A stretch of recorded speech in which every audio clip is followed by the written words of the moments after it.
Hello students, कैसे हो आप सब लोग। तो आज की वीडियो में हम बात करते हैं भाई principle of conservation of linear momentum.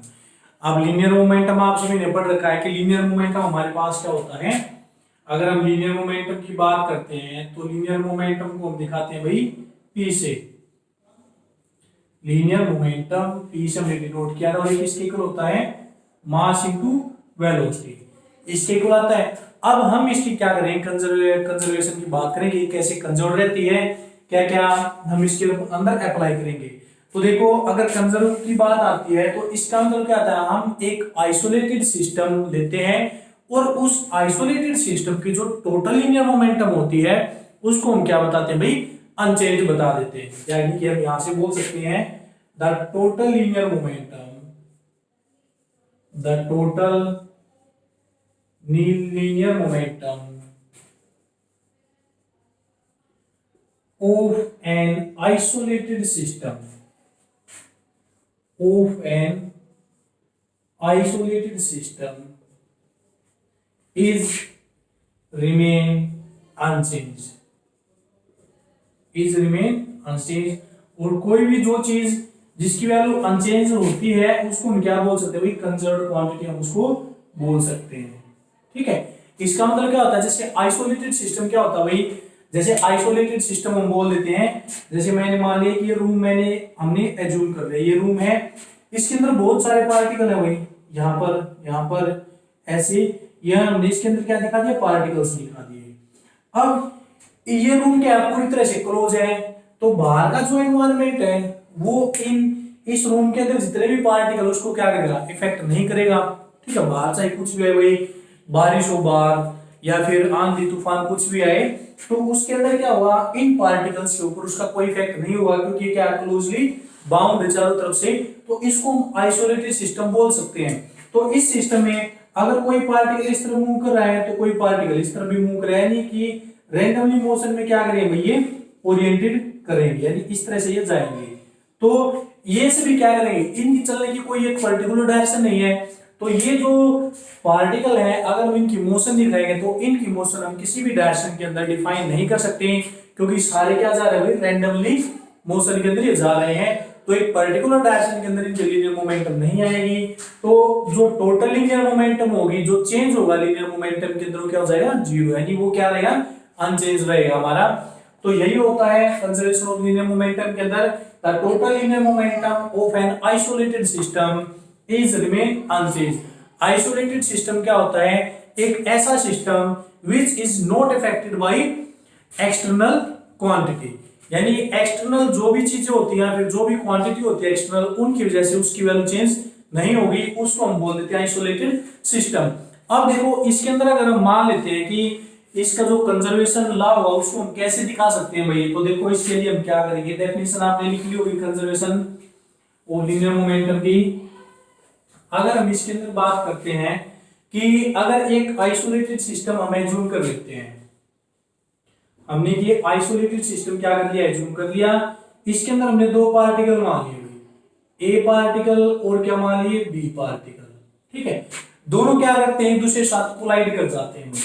Collide करेंगे, मान लिया ए पार्टिकल इस तरफ आ रहा है, बी पार्टिकल इस तरफ आ रहा है, इसकी वेलोसिटी v a है, इसकी वेलोसिटी v b है। स्टार्टिंग में जो इसका लीनियर मोमेंटम थी वो क्या थी, p a, इसकी मोमेंटम क्या है, p b। लेकिन जब ये दोनों इस पॉइंट के ऊपर क्या करते हैं, कोलाइड करते हैं, तो a पार्टिकल की मोमेंटम हो जाती है p a डैश और b पार्टिकल की मोमेंटम हो जाती है वही p b डैश। दोनों की लीनियर मोमेंटम क्या हो जाती है, चेंज हो जाती है। लेकिन ये सिस्टम हमारे पास कैसा है, आइसोलेटेड सिस्टम है भाई, आइसोलेटेड सिस्टम। आइसोलेटेड सिस्टम का क्या मतलब है कि बाहर की जो चीजें वो इसके ऊपर इफेक्ट नहीं डाल पाएंगी, सिर्फ यही जो दो पार्टिकल इनके बीच में जो रिएक्शन होगी उसी को हम क्या करेंगे, वेरीफाई करेंगे कि कितना चेंज होगा इनकी मोमेंटम के अंदर जब ये एक दूसरे के साथ क्या करते हैं, कोलाइड करते हैं। तो देखो भाई, यहां से ए पार्टिकल की मोमेंटम स्टार्टिंग में क्या थी, पी ए, बी पार्टिकल की मोमेंटम क्या थी, p B. After collision, after collision, after collision इनकी मोमेंटम क्या होगी भाई, ए पार्टिकल की होगी पी ए डैश और बी पार्टिकल की होगी पी बी डैश। तो इनकी मोमेंटम के अंदर कितना चेंज हुआ है हम उसको देखेंगे। तो देखो भाई, according to Newton second law कि जो हमारे पास चेंज इन मोमेंटम होता है, according to Newton second law के अकॉर्डिंग देखते हैं तो फोर्स किसके इक्वल होता है भाई, dp बाई dt। अगर मैं यहां से फोर्स इंटू में टाइम निकालता हूं dt तो किसके इक्वल हो जाएगा, चेंज इन मोमेंटम। ठीक है, तो जब ये दोनों कोलाइड करेंगे तो एक दूसरे के ऊपर क्या लगाएंगे, फोर्स भी लगाएंगे, और किस टाइम में लगाएंगे भाई, कुछ टाइम भी आएगा। अगर मैं मान लेता हूं जब ये कोलाइड करते थे एक दूसरे के ऊपर F फोर्स लगाते हो, कितने टाइम में लगाते हैं भाई, डेल्टा टी या dt टाइम के अंदर क्या लगाते हैं, फोर्स लगा देते हैं। तो पार्टिकल ए पार्टिकल है, उसकी मोमेंटम क्या होगी भाई, हो सकता है वो कोलाइड करने के बाद ज्यादा लीनियर मोमेंटम आ जाए उसके अंदर। ठीक है, तो कितनी चेंज हुआ, change in linear momentum, change in linear momentum of a particle की कितनी चेंज हो जाएगी भाई, p dash a minus pb dash. Equation number first आ गई भाई हमारे पास, यानी कि ये हमारे पास फोर्स लगा है किसके ऊपर, ए पार्टिकल के ऊपर, ड्यू टू बी। ठीक है, ये हमने फोर्स दिखा दिया। अब क्या लगेगा भाई, बी पार्टिकल के ऊपर फोर्स लगेगा ए पार्टिकल की वजह से, क्योंकि जब दोनों क्या करेंगे, कोलाइड करेंगे तो न्यूटन थर्ड लॉ के अकॉर्डिंग क्या हुआ, इक्वल एंड अपोजिट फोर्स लगेगा। तो force on particle B due to A. अब बी पार्टिकल के ऊपर फोर्स लगेगा तो उसकी मोमेंटम भी चेंज होगी। तो कोलिजन के बाद मोमेंटम क्या है, पीबी डैश, और पहले मोमेंटम क्या है, पीबी। तो बी पार्टिकल के ऊपर दिखाएंगे तो हम ये बोल सकते हैं पीबी डैश माइनस पीबी, इसको हम इक्वेशन नंबर क्या मान लेते हैं, सेकंड।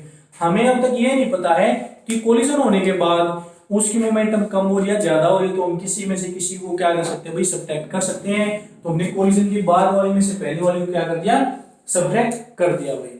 अब यहां से हमारे पास दो इक्वेशन आ गई, तो इसको मैं यहां से रब कर देता हूं भैया आपको अंडरस्टैंड करवाने के लिए था।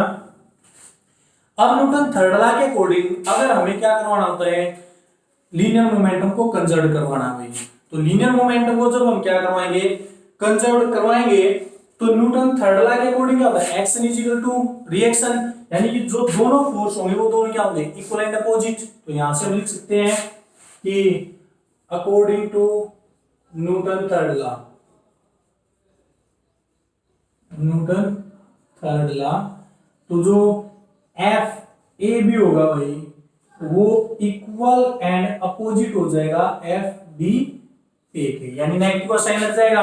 अब हमारे पास एफ ए बी और एफ बी ए दोनों की वैल्यू है, यहां पर अगर हम पुट करते हैं तो ये हमारे पास हो जाएगा p dash A minus p A is equal to minus p dash B minus p B. हम यहां पर ऐसे कर सकते हैं भाई, माइनस को अगर हम सोल्व करेंगे तो p dash A minus p A is equal to minus, ये हो जाएगा भाई आपका p B minus p dash B, ये हो गया। अब ए और बी को हम क्या कर लेते हैं, एक साइड में कर लेते हैं और बाकी दोनों को एक साइड में कर लेंगे भाई। तो देखो यहां से हमारे पास क्या होगा, अगर मैं ये कहता हूं कि पी डैश ए और जो चेंज हुई है प्लस पी डैश बी, इस तरफ आगे प्लस, और ये पी उस तरफ जाके प्लस का, तो मैं इसको ऐसे लिख सकता हूं p A plus p B. तो देखो भाई यहां से मैं क्या पता लगता है कि पी डैश ए और पी डैश बी हमारे पास क्या थी, मोमेंटम थी आफ्टर कोलिजन, और पी ए और पी बी हमारे पास क्या थी, मोमेंटम थी बिफोर कोलिजन। तो इस इक्वेशन से हमें क्या पता लगता है कि जो आफ्टर कोलिजन की जो दोनों मोमेंटम है अगर हम उनको ऐड करते हैं तो किसके इक्वल आती हैं, बिफोर कोलिजन की मोमेंटम के इक्वल आ जाती है। तो मोमेंटम की वैल्यू आपके पास क्या रहती है, कांस्टेंट रहती है आफ्टर कोलिजन और बिफोर कोलिजन। तो इसी को हम क्या बोल देते हैं, कंजर्वेशन ऑफ लीनियर मोमेंटम हम बोल देते हैं। तो न्यूटन्स लॉ का यूज करके हमने क्या किया भाई, कंजर्वेशन ऑफ लीनियर मोमेंटम को प्रूव करके दिखाया है यहां से। ठीक है, अब देखो इसके कुछ एग्जांपल आते हैं कि कंजर्वेशन ऑफ लीनियर मोमेंटम को आप किन एग्जांपल के साथ डिफाइन कर सकते हो।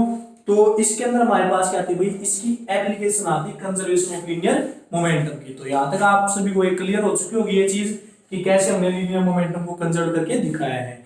यानी कंजर्व करने का मतलब है जितनी, अगर किन्हीं दो बॉडी के बीच में कोलिजन होता है तो जितनी मोमेंटम कोलिजन होने के बाद है उतनी मोमेंटम क्या होगी, कोलिजन होने से पहले होगी। ठीक है, तो ये बाद की थी और ये क्या थी, पहले की। पहले वाली को ऐड करके इसके इक्वल आ गई, बाद वाली के इक्वल आ गई, तो दोनों की वैल्यू जब सेम है तो मोमेंटम के अंदर चेंज कितना हुआ, जीरो। और ये हमारी डेफिनेशन थी कि the change in linear momentum of an isolated system is constant या फिर जीरो। तो यहाँ पर चेंज कितना हो रहा है, जीरो, दोनों की वैल्यू इक्वल आ रही है। तो ये हमने दिखा दिया कंजर्वेशन ऑफ लीनियर मोमेंटम। अब करते हैं इसकी एप्लीकेशन की बात कि जो इसकी एप्लीकेशन आती है कहां पर ये कंजर्वेशन ऑफ लीनियर मोमेंटम आपकी यूज होती है।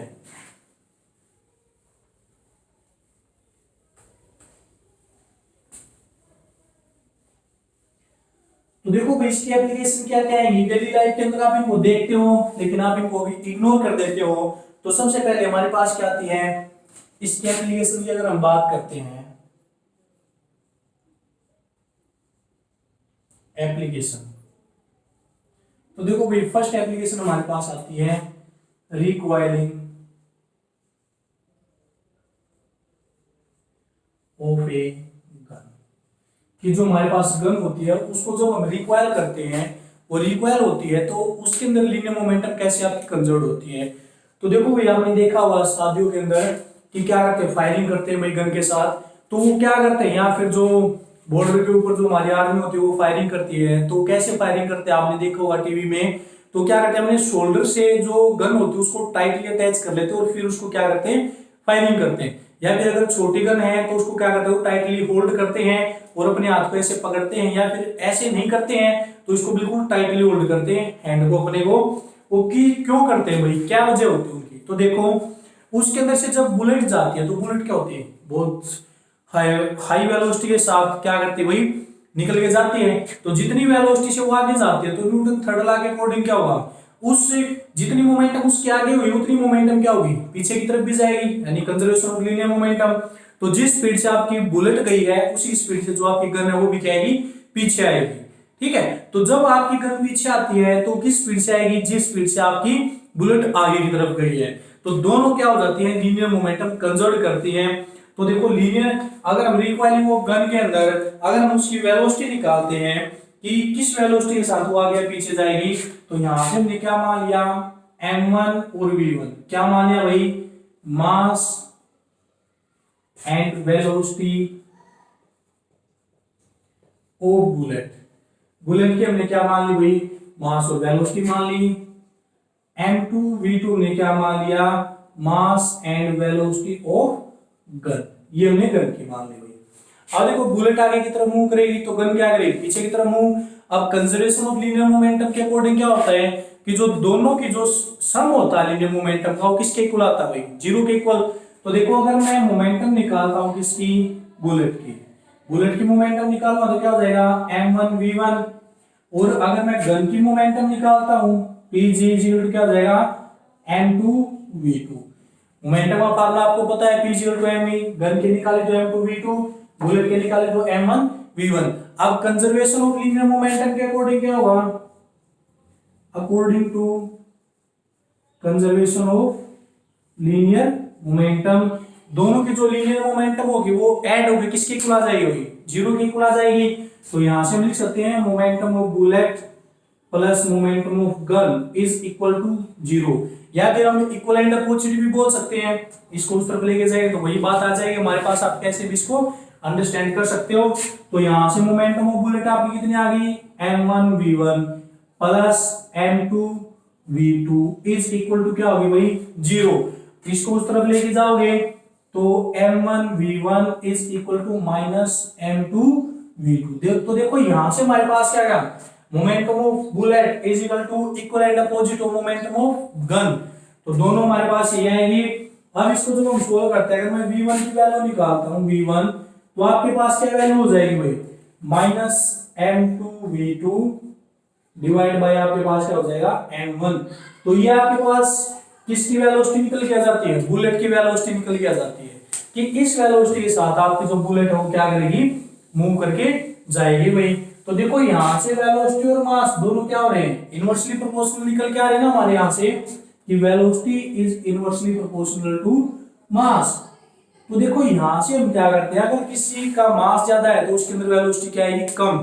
तो अब आपका जो क्वेश्चन है वो क्लियर हो जाता है कि क्यों हम जो लंबे वाली गन होती है उसको शोल्डर के साथ टाइटली टच करते हैं, क्योंकि देखो जब हम उसको शोल्डर के साथ टच करते हैं तो जो गन का मास होता है और हमारी बॉडी का जो मास होता है वो आपस में क्या हो जाते हैं, कनेक्ट हो जाते हैं, हमारा मास क्या हो जाता है, बढ़ जाता है। तो जो रिकॉइल वेलोसिटी होती है गन की वो क्या होगी, कम कम फील होगी हमें। लेकिन अगर हम गन को थोड़ा इतना आगे करते हैं अपने शोल्डर से, तो गन का अकेला मास कंसीडर होगा, हमारी बॉडी के साथ उसका मास कनेक्ट नहीं है, तो जितनी स्पीड से बुलेट आगे जाएगी उसी स्पीड से गन आपके पीछे आएगी और आपके शोल्डर से आगे क्या करेगी, हिट कर जाएगी, और आपके शोल्डर के अंदर क्या हो सकता है भाई, फ्रैक्चर हो सकता है। तो यही रीजन होता है कि हम गन को शोल्डर के साथ टाइटली टच करके फिर उसको क्या करते हैं, फायरिंग करवाते हुए, ताकि उसकी जो रिकॉइल वेलोसिटी है वो मास ज्यादा होने की वजह से क्या आएगी, कम आएगी और हमें कम फील होगी उसकी रिकॉइल वेलोसिटी। ठीक है, तो ये हमारे पास रिकॉइल वेलोसिटी है, बहुत ही ज्यादा इंपॉर्टेंट है वही recoil velocity of a gun.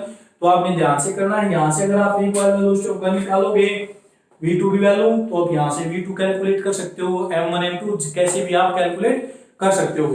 तो ये हमारे पास क्या है, इसकी फर्स्ट एप्लीकेशन है। वही सेकंड हमारे पास क्या होती है, वही एक तो रिकॉइलिंग ऑफ गन हो जाता है, दूसरी एप्लीकेशन आपके अंदर यही आती है कि जब जब हम गन को फायर करते हैं तो उसको टाइटली हम क्या करते हैं, शोल्डर के साथ अटैच करते हैं भाई।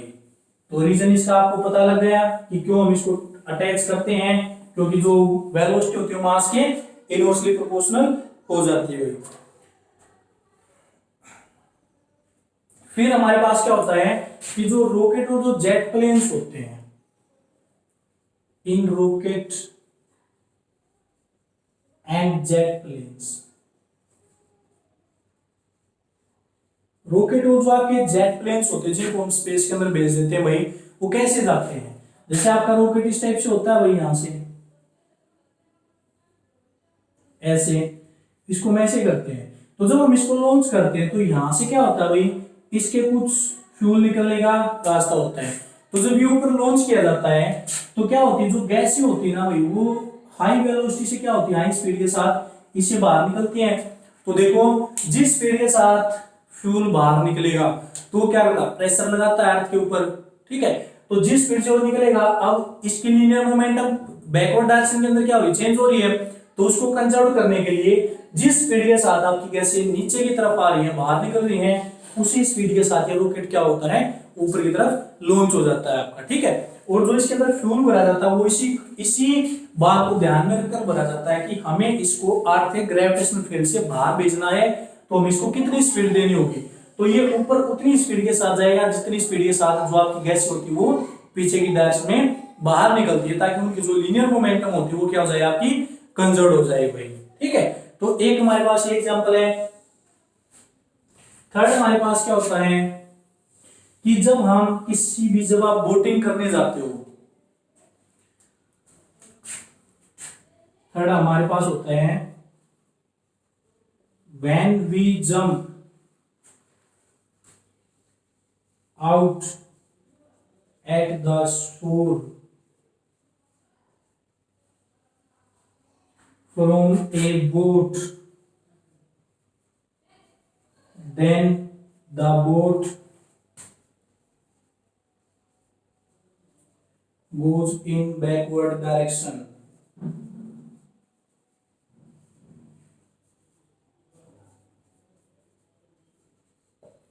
तो देखो भाई, जब आप बोटिंग करने जाते हो तो आप जब बोट में से नीचे की तरफ उतरने की कोशिश करते हो, यानी आपने उसको किनारे की साइड में लगा दिया बोट को, और आप उससे जब बाहर की तरफ कूदते हो तो बोट क्या होती है, जैसे ये बोट है, ठीक है, आप इसमें से इस तरफ कूदोगे तो बोट आपकी क्या जाती है, पानी के अंदर ऐसे खिसकती है ना।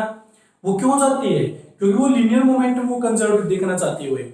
जैसे आप इससे कूदोगे, आपने लीनियर मोमेंटम क्या लगाई, फॉरवर्ड डायरेक्शन में, तो बोट उसको कंजर्व करने के लिए क्या होती है, पानी के अंदर जाती है ऐसे थोड़ी सी, तो वो क्या होती है, आपकी कंजर्वेशन ऑफ लीनियर मोमेंटम की ही वजह से ये चीजें क्या होती हैं, आपकी काम करती है भाई। ठीक है, नेक्स्ट हमारे पास क्या होता है, जैसे किसी बॉम्ब को जब वर्टिकली गिराया जाता है तो वो सभी डायरेक्शन के अंदर इक्वली इफेक्ट डालता है। क्यों डालता है, तो देखो कि when A bomb released from an aeroplane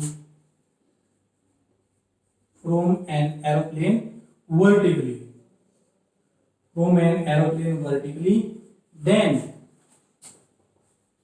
it will harm an equal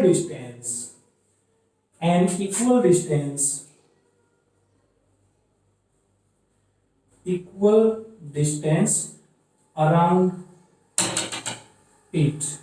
तो उसके चारों तरफ वो क्या करता है, इक्वल डिस्टेंस में क्या करता है भाई, हार्म करता है। तो इक्वल डिस्टेंस के अंदर वो क्या करेगा भाई, हार्म करेगा। कैसे, जैसे देखो ये कोई एरोप्लेन है, इससे हम क्या गिराते हैं भाई, वर्टिकली उस बॉम्ब को रिलीज करवाते हैं डाउनवर्ड डायरेक्शन में। ये हमारे पास अर्थ का सरफेस है।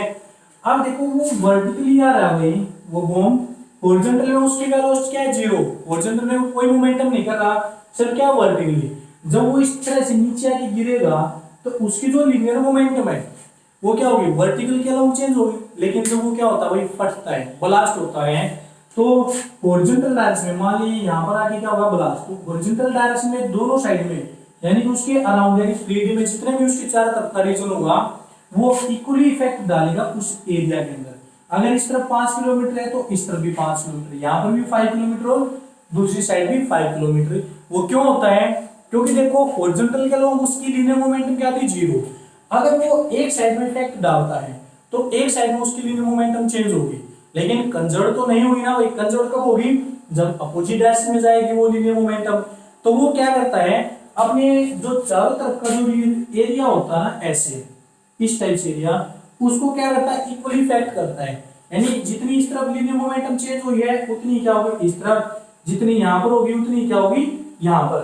तो लीनियर मोमेंटम क्या हो जाएगी, इक्वली चेंज हो जाएगी उसकी हर डायरेक्शन में, ठीक है। और ये क्या करेगा, हर डायरेक्शन में इक्वली इफेक्ट आपका करेगा भाई, ठीक है। तो ये हमारे पास क्या है, एग्जाम्पल है भाई। अगर फिर हम आपके पास आते कि अगर एक पर्सन को आप फ्रिक्शनलेस सरफेस के ऊपर क्या कर देते हो, छोड़ देते हो, यानी इफ ए मैन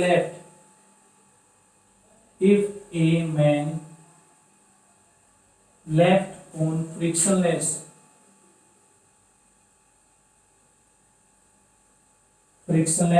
सरफेस, अगर हम किसी इंसान को फ्रिक्शनलेस सरफेस के ऊपर छोड़ देते हैं तो देखो वो आगे चलने की कोशिश करेगा भाई, उसके लिए मोमेंटम चेंज होगी, ठीक है। लेकिन फ्रिक्शनलेस सरफेस के ऊपर क्या होता है, वो नहीं चल पाएगा। तो उसके लिए मोमेंटम फॉरवर्ड डायरेक्शन में क्या कर रहा है, चेंज कर रहा है, लेकिन उसके पैरों का जो फोर्स है वो नहीं लग पा रहा भाई फ्रिक्शनलेस सरफेस होने की वजह से। तो वो क्या हुआ, जब ज्यादा फोर्स लगाएगा तो उसके मुंह के अंदर से जो सलाइवा होती है वो अपने आप बाहर निकल के बैकवर्ड डायरेक्शन में क्या करने लग जाएगी, मूव करने लग जाएगी, ठीक है। यानी वो भागने की कोशिश करेगा फॉरवर्ड डायरेक्शन में, लेकिन उसके अंदर से जो सलाइवा होगी ना उसके मुंह में से, वो क्या होगी, बैकवर्ड डायरेक्शन में ऐसे जाने लग जाएगी। क्यों, क्योंकि वो लीनियर मोमेंटम को क्या करेगी, कंजर्व करके दिखा रही है। तो इस नेचर के अंदर जितने भी लॉ होते हैं वो अपने आप को क्या करते हैं भी, एक स्टेबल स्टेट के अंदर करना चाहते हैं। उसकी वैल्यू क्या होगी, अगर आप चेंज करने की कोशिश भी करोगे तो उसकी वैल्यू चेंज नहीं होगी। वो अपनी एक पर्टिकुलर पोजीशन के अंदर रहना चाहते हैं, अपनी स्टेबल स्टेट में, अपनी कंजर्व्ड वैल्यू के अंदर वो रहना चाहते हैं। तो ये जितने भी सारे एग्जांपल आते हैं हमारे पास, ये सारे क्या होते हैं भाई, कंजर्वेशन ऑफ लीनियर मोमेंटम के ऊपर बेस्ड होते हैं। तो इनको आप अच्छे से कर सकते हो, अच्छे से आप समझ सकते हो। या फिर जैसे एक एग्जांपल और बताता हूं कि जब आप दिवाली के ऊपर जो अनार आते हैं उनको जब आप छुड़ाते हो, जैसे ये हमारे पास क्या है, अनार इस शेप में होता है ऐसे, जब आप इसको छुड़ाते हो ऐसे तो इसमें से जो क्रैकर्स होते हैं, जो लाइटनिंग होती है छोटी छोटी, वो वर्टिकल तो जाती हैं लेकिन वो क्या करती है भाई, इससे भी डायरेक्शन के अंदर इक्वली मूव करती है ऐसे। यानी इसके चारों तरफ क्या होती है, पर्टिकुलर एरिया के अंदर क्या होती है, एक एरिया बन जाता है। और इसको आप देखोगे तो हर एक डायरेक्शन के अंदर वो इक्वली सर्कल की तरह लगता है, किसी भी डायरेक्शन के अंदर वो ज्यादा नहीं जाएगा, सभी डायरेक्शन के अंदर वो इक्वली डिस्ट्रीब्यूट होगा। इसका जो मास होता है जब ये क्या करता है, एक्सप्लोड होता है, तो वो किस वजह से, कंजर्वेशन ऑफ लीनियर मोमेंटम की वजह से। क्योंकि इसके अंदर लीनियर मोमेंटम क्या थी, वर्टिकल डायरेक्शन में, लेकिन वो नीचे आके गिरेगी तो हॉरिजॉन्टल में इसकी मोमेंटम क्या थी, 0। तो हॉरिजॉन्टल में सभी डायरेक्शन के अंदर ये इक्वली डिस्ट्रीब्यूट होगा। भाई हमारे पास एक्सप्लोजन ऑफ बॉम्ब वाला एग्जांपल आ जाता है ये, तो हॉरिजॉन्टल में हो जाएगा तो चारों डायरेक्शन में क्या हुआ है, इक्वली सर्कल दिखाई देगा आपको कि यहाँ तक इसी क्या है आया भाई हमारा, किसी भी डायरेक्शन के अंदर ये ज्यादा या कम नहीं होगा आपका। तो ये हमारे पास क्या थे एग्जांपल्स थे कुछ से कंजर्वेशन ऑफ लीनियर मोमेंटम में। आज की वीडियो लेक्चर में हम इन्हीं के बारे में बात करते हैं। नेक्स्ट वीडियो लेक्चर में हम अपना नेक्स्ट टॉपिक के बारे में बात करेंगे भाई। तो जैसे भी आपको वीडियो लगे आप मुझे कमेंट करके बता सकते हैं, और साथ साथ इसको लाइक और शेयर करना ना भूलें। और जो नए स्टूडेंट हमारे यूट्यूब चैनल के ऊपर जुड़ते हैं तो वो इस यूट्यूब चैनल को सब्सक्राइब करना ना भूलें भाई। तो आज वीडियो में सिर्फ इतना ही। Thank you.